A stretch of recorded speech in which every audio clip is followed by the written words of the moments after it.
Sávia Barreto, direto de Brasília, e Elivaldo Barbosa, direto do litoral de Luiz Correia, daqui a pouquinho acompanhando a solenidade de inauguração do Porto Piauí. Já são 14h, horário marcado para a solenidade. Antes disso, vamos continuar falando aqui de política. Paula, você hoje ouviu o presidente da Câmara, vereador Enzo Samuel, sobre a expectativa de pautar a votação do orçamento 2024 da Prefeitura de Teresina. Está estabelecida a data? Sim, Tiago, hoje pela manhã fui na Câmara e boa parte dos vereadores aqui da capital estão hoje em Luiz Correia, mas Elivaldo, teve quórum sim, viu, para abrir a sessão lá na Câmara, uma sessão bem rápida, a pauta bem enxuta, os vereadores a caminho da inauguração dessa primeira etapa do Porto de Luiz Correia. E eu aproveitei para questionar o presidente da Câmara, Enzo Samuel, sobre um assunto que deve ser a pauta principal da próxima semana, que é a votação do orçamento de 2024. E ele confirmou, de fato, a votação deve acontecer, deve ser pautada, né, na próxima semana. Em relação ao orçamento, nós promovemos audiência pública, promovemos um grande debate, existem algumas emendas que foram apresentadas pelos vereadores e agora será colocado no plenário na próxima semana. E quem vai decidir é a soberania do próprio plenário, a maioria dos 29 vereadores, como será a votação do orçamento. A gente espera que ele ocorra da forma mais tranquila, principalmente em sintonia com o Executivo Municipal, para que a população de Teresina não saia prejudicada.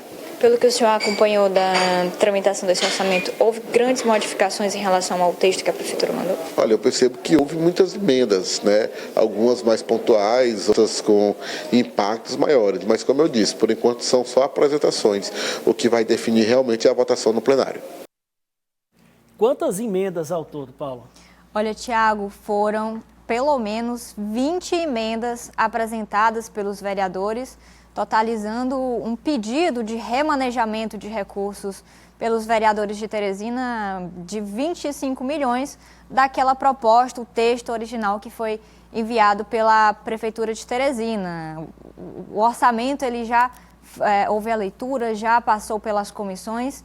Agora, a Comissão de Finanças da Câmara Municipal tem um diálogo com a Secretaria de Planejamentos, números vão, números voltam, e a tentativa é de fechar, arredondar esse orçamento, mas por enquanto, pelo menos por o que eu senti lá na Câmara, Tiago, é um clima de impasse entre membros ali da Comissão de Finanças, os demais vereadores também, por a questão desse pedido de remanejamento, principalmente por parte de vereadores que possuem indicações em secretarias. É até natural que o vereador que tenha a indicação em uma secretaria queira, de certa forma, agregar, beneficiar ali recursos para aquela pasta que ele tem a indicação e que, consequentemente, pode beneficiar ali as suas bases, cumprir projetos ali do parlamentar que tem aquela indicação. Mas é uma situação que tem causado assim, um certo impasse, um certo desconforto dos vereadores da Comissão de Finanças, que são os responsáveis por, no final de tudo, fechar esse texto do orçamento. Vamos ouvir o que disse o vereador Deolindo Moura acerca do tema. Tem que ter o equilíbrio em tudo que a gente faz na política, porque quem está na ponta é a população. Nesse sentido, a gente vê que tem alguns equívocos, alguns absurdos, inclusive, naquilo que foi indicado como emenda para determinadas secretarias. Eu observo que se a gente prioriza saúde, educação e assistência social, eu acho que a gente já dá um grande passo para garantir que nós tenhamos um mínimo nessas políticas de assistência social, né, mais diretas, para que assim possa se trabalhar a questão dos investimentos. Em geral, as emendas elas são para solicitação de investimento, seja nessa questão de recursos humanos, né, de cursos, assim também como de obras, mas o fato é que nós não podemos ultrapassar a linha daquilo que é necessário para manter a máquina equilibrada e garantir à sociedade um melhor bem-estar social. Então, nós acreditamos que vamos aqui aparar essas arestas e fazer com que esse orçamento seja o mais tranquilo possível, mas também o mais objetivo possível para não prejudicar a população. Bom, Elivaldo, a gente vê por parte do vereador Deolindo pelo menos uma tendência, digamos assim, para que se consiga chegar a um denominador comum e não se tumultue a exemplo de outras votações na Câmara Municipal que aparentemente seriam simples, até porque não se pode esticar demais a corda nessa discussão. Até porque ela está no final já, né, Tiago? Já passou por várias reformas, idas e vindas, audiência pública, mudou o relator começou Gustavo de Carvalho, hoje é o presidente da Comissão de Finanças, vereador Alain Brandão, que foi o mesmo relator do ano passado e que enfrentou também esse debate muito acirrado, muitos remanejamentos, alguns até comprometedores em relação a instituições como a ETURB.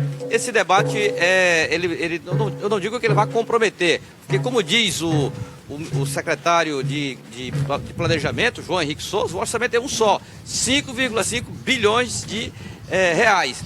A distribuição é que precisa ser feita de forma a não prejudicar os trabalhos da Prefeitura ano que vem e nem, naturalmente, os interesses da Câmara, que tem um ano eleitoral pela frente, e as indicações que são legítimas e naturais feitas pelos vereadores. Tiago. Acionar também a Sávia para nos falar a respeito disso, há discussões ainda a respeito do orçamento que está sendo pautado lá na Câmara Municipal de Teresina com perspectiva de votação na semana que vem. Vai se chegar a um entendimento? Olha, se a gente pegar o histórico, né, Tiago, vai se chegar ao entendimento. Esse momento de negociação é aquele que os vereadores aproveitam para colocar suas queixas acumuladas ao longo do ano. Por exemplo, liberação de emendas, porque a Prefeitura precisa do orçamento aprovado. E os vereadores sabem também que a não aprovação gera um problema para a cidade, é um custo que também eles não vão arcar. Então, é natural, é política, né? É política. Paula, você também ouviu hoje pela manhã o vereador Marquinhos Costa a respeito desse tema que a gente vem falando aqui, a formação das chapas. Sim, Tiago, ontem, inclusive, a gente trouxe aqui um certo embate entre membros da base do prefeito, repercussões dessa possível federação envolvendo republicanos. Os vereadores estão de olho, porque, pelo menos na projeção feita pelo vereador Marquinhos Costa, que é um dos articuladores de chapa do Palácio da Cidade, o grupo do prefeito vai contar com pelo menos 3 grupos. Uma chapa grande envolvendo republicanos, uma chapa média e uma chapinha, Tiago. Vamos ouvir a entrevista dele. A discussão está se afunilando e nós vamos continuar discutindo, conversando sobre a formação de chapas. Até o dia 6 de abril, os vereadores, as lideranças, os suplentes tentarão montar a chapa mais conveniente para fazer o maior número de vereadores. Pela Prefeitura, a gente sabe da organização de um chapão pelos republicanos. A nossa estratégia seria montar a chapa média, com vereadores que tiveram até 2.500 votos, juntamente com alguns suplentes que estão do exercício do mandato, que tiveram mais de 4.000 votos, com alguns secretários de secretarias menores, como se diga.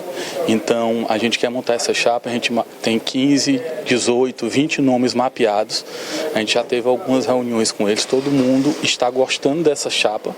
Chapa boa é aquela que todo mundo se sinta no direito, que possa disputar, que possa conquistar a vaga. Então, a gente sabe também da estratégia, que o vereador Roberval tem uma estratégia de montar uma chapa pequena. Tem agora, a gente soube recentemente do nosso líder, vereador Antônio Zé Lira, se juntou também com outro suplente, tentando montar outra chapa pequena. Nesse quebra-cabeça, inclusive, Sávia, você trouxe na sua coluna, divulgou ali alguns nomes e disse que alguns parlamentares entraram em contato com você, dizendo que não estaria neste, mas estaria no outro grupo. O que é que vem mudando aí? Quem é que está se movimentando nesse sentido?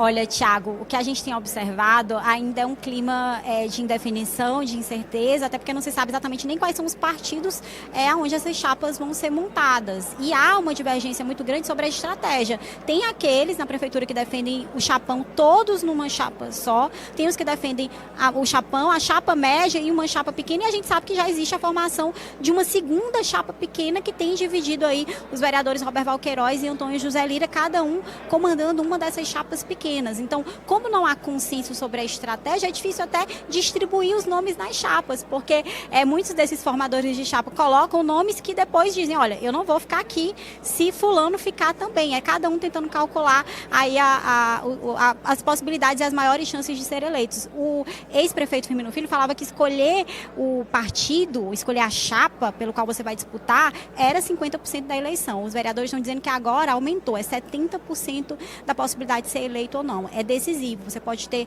4 mil votos e não ser eleito e pode ter 2 mil votos e ser eleito. Tudo depende da chapa. Então, é por isso todo esse cuidado, Paula, em anunciar, inclusive, para onde vai, e todo mundo guardando as suas armas, esperando definições. Sim, Tiago, principalmente com as mudanças na legislação eleitoral, que para o ano que vem é 100% ali do número de vagas da Câmara Municipal, mais um. Ou seja, a Câmara Municipal de Teresina tem 29 vagas para vereadores, cada chapa só tem 30 vagas. Então é realmente um trabalho nesse momento político, mas muito mais matemático, como a Sávia destacou aí nas palavras do ex-prefeito Firmino Filho. Elivaldo Barbosa. Essa é uma situação complexa, por isso que exige muito debate, muito cálculo, muita projeção, muita cautela. Porque, como a Sávia falou aí, olha, tem suplente de vereador nessa legislatura atual com mais de 5 mil votos. E tem vereador no pleno exercício do mandato com menos de 2 mil. Então tem que ser mesmo uma estratégia muito bem definida, muito bem calculada, porque você poderia até minimizar esse debate dizendo o seguinte, não, olha, o importante é ter voto, o que importa para o candidato é voto. O importante é ter voto, de fato, mas a escolha do partido pode afetar a estratégia que nem sempre quem chega com mais votos é eleito.